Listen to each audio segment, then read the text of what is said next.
So personal or professional growth does not really happen unless you intentionally restructure your mental frameworks. And that's the idea behind the book called The Mind Shift.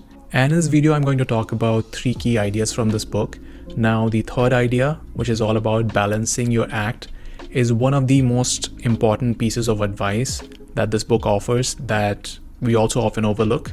Now, these ideas are not really unique on their own, although the way they're packaged in this book does make them really insightful.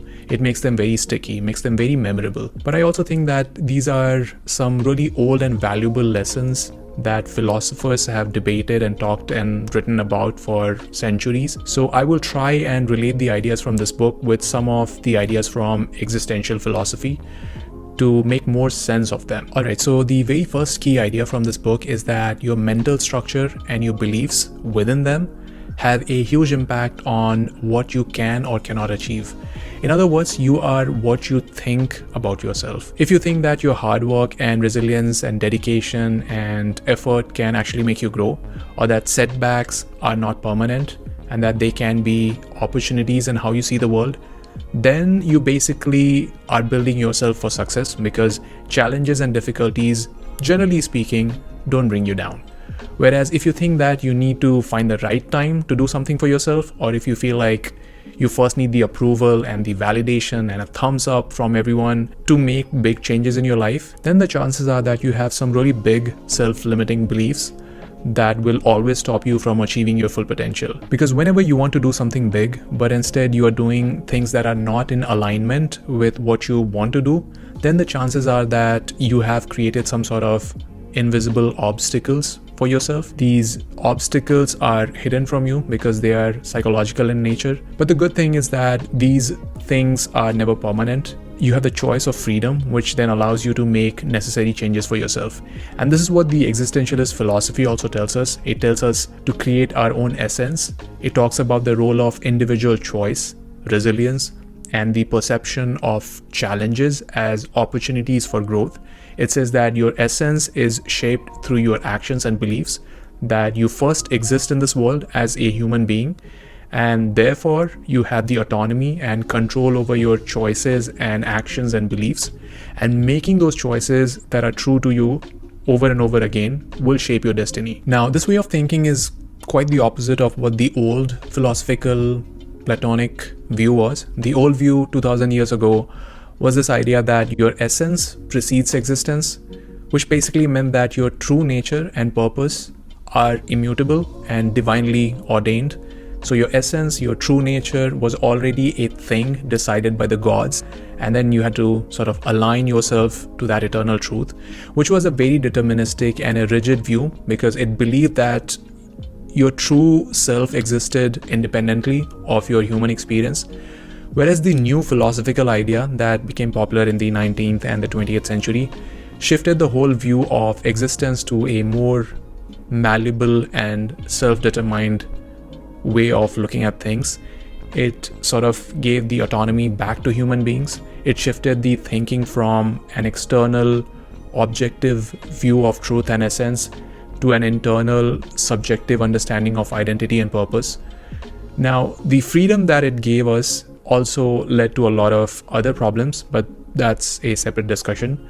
The point is, having a fixed and a rigid and a limiting mindset is something that stops most people from even getting started. It stops them from making the choice that is good for them, the one that is in alignment with their authentic or true self, because they forget that they are not defined by their circumstances, but how they respond to those circumstances. Alright, so the second idea in this book is all about showing courage and venturing into the unknown. And here the author talks about this idea of mushroom eating, which I thought was a great analogy. So basically, there's this idea that back in the hunter and gatherer days, people made some bold judgment calls when it came to eating something that they had not eaten before. When they came across whatever that thing was for the very first time, that berry, that mushroom, that wild fruit, it presented them with 2 choices. It presented them with this opportunity of finding a new kind of food that they could rely on, which was great for their survival. But because this was the first time they were coming across something like that, it also presented them with this threat that the whole thing could literally be poisonous. And of course, there was no solid way to figure this out. So think about it. If you were in that situation, in that position, what would you do? Would you eat the mushroom? Would you take the chances? Sure, you could, wait for someone else to go ahead and make that first move. And if that person survived, then you knew that it's safe, and that's one way to mitigate the potential danger or the risk. But what if no one was willing to take that risk? What if you saw that there are tons of mushrooms around, and that if it turned out to be edible, that there would be enough food supply to last for days? Would you then take that risk and find out? So the takeaway from this analogy is that someone has to take that first step for the first time for the higher good. And also the fact that people around you would always be risk averse, and they may even stop you or discourage you from doing that thing that you really believe in. And this is something that the Danish philosopher Søren Kierkegaard also talked about when he philosophized this whole idea of leap of faith, which is this idea that you make certain existential choices that defy purely rational analysis. He believed that you have to take a leap of faith when you cannot rely on empirical evidence, or when you cannot have a rational justification for making a certain choice. That you have to take a leap of faith when you don't have an absolute clarity. Now, he meant that mostly in terms of religious faith, and this book particularly talks about things when it comes to business opportunities, but it also applies to us and the choices we make when we don't have enough data, but have a gut feeling, and we know that the choice we are making is aligned with our values and aspirations. Now, of course, it's not about taking risks recklessly all the time. Instead, it's about accepting limitations and then having the courage and the willingness to take risks to align with the greater good. It's about not depending on universal approval.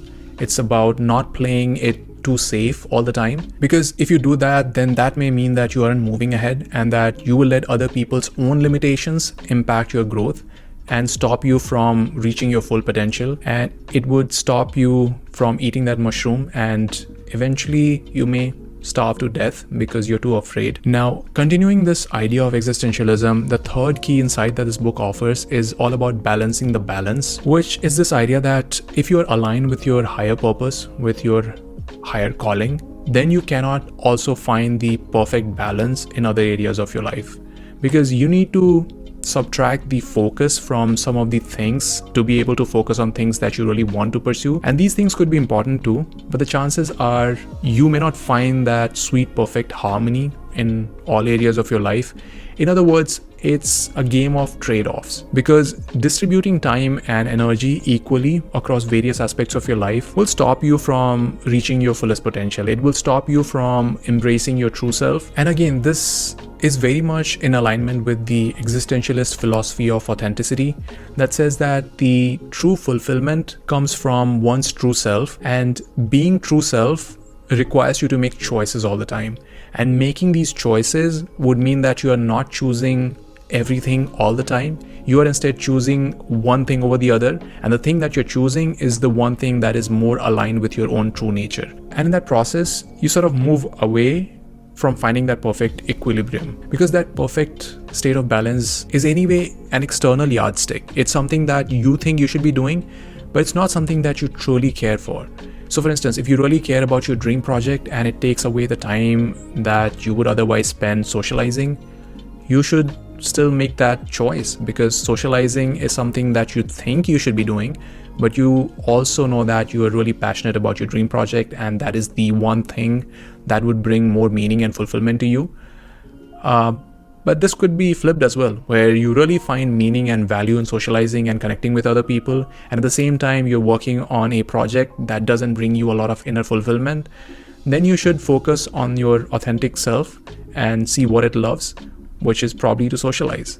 The idea is that to be successful in anything, you have to pick that thing that gives you more energy and focus your attention on that thing, because that thing would always weigh heavier when put on a scale against other things. Now, there's another book called The One Thing that talks about selecting and focusing on the one thing that you value the most. And I made a video about it where I talk about focusing on the most important thing. And you can watch this video over here, and I will see you next time.